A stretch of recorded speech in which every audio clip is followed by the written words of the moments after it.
What's up, YouTube family? Nah, I'm just playing. I hate when, man, I hate them. Man, I didn't even feel like starting no shit like this. I wasn't even about to say nothing like this, but it's a few people, man, that be on the, that be doing the videos and stuff. You watch them. And the one dude, I ain't gonna say, I don't know if y'all know who he is or not, man, but I ain't gonna put him out there, but I like his content. He be talking about boxing a lot. I like his content, but I just don't like how his voice sounds. Like, he be like, what's up, YouTube family? It's your boy. We're back one more time with another video. Like, bro, just talk, bro. Ain't nobody with that, man. I mean, if you ain't trying to sound too hood or you trying to get your videos up or your sponsorships, I get it, but dang, it's like kill me to listen to dude. And sometimes he be wanting like reporting on some of the first stuff, like when it comes to boxing. And, you know what I mean? I like all sports, like I can't listen to him, but nevertheless, let's jump right into it. The boy Russell Westbrook just went down to L.A. You know what I'm saying?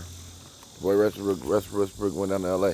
Now, this is one thing that I don't think the Lakers is actually doing, but what I think they should be doing. First of all, I've been telling LeBron for like 6 years, try to get the boy Nicholas Batum. When they're trying to trade Kyrie Irving, I'm like, man, you might better put a package together and you know, get Nicholas Batum. You might better get, you know, might better throw Tristan Thompson in there and J.R. Smith. I mean, first of all, whatever you do, man, if you trade Kyrie Irving, man, they got me going back to the past, but whatever you do, if you trade Kyrie Irving, you got to attach J.R. Smith and Tristan Thompson contract to that.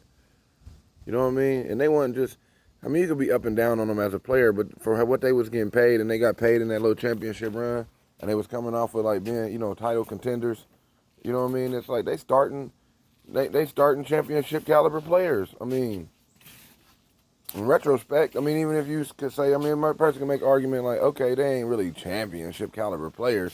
They just happen to start. But they were starters on a championship team. So, I mean, you know, even if you put them with Jordan and Pippen, I mean, they still had, you know, the wherewithal at least to hold their parties down. At least to some extent. I mean, you know what I'm saying? Enough to get the championship done. Even, I don't believe in them so much, but you know, that's just the way I felt like they should have did. That would have been somewhere. They both was making about $20 million a year. Would have been easy. That would have been a lot of cap space between Kyrie's contract and they two contracts, and get some youth back, get some, you know, some shooting back.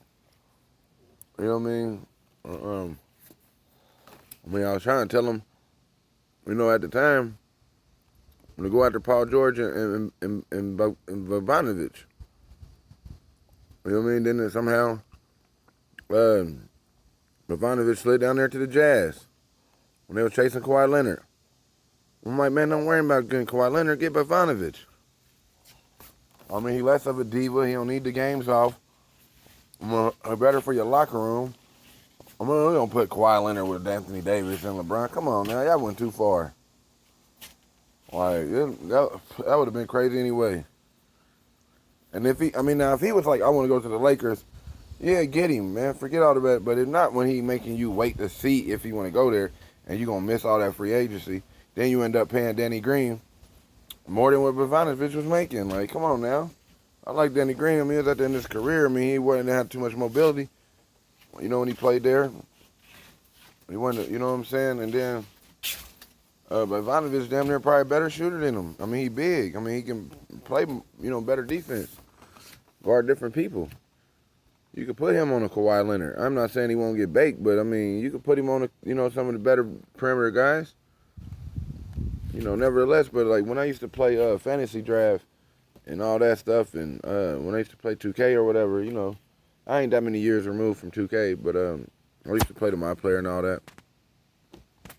Nevertheless, when I used to, so say for instance, you got to make them trades, got to be like within a certain percentage or whatever. Like, so they said like,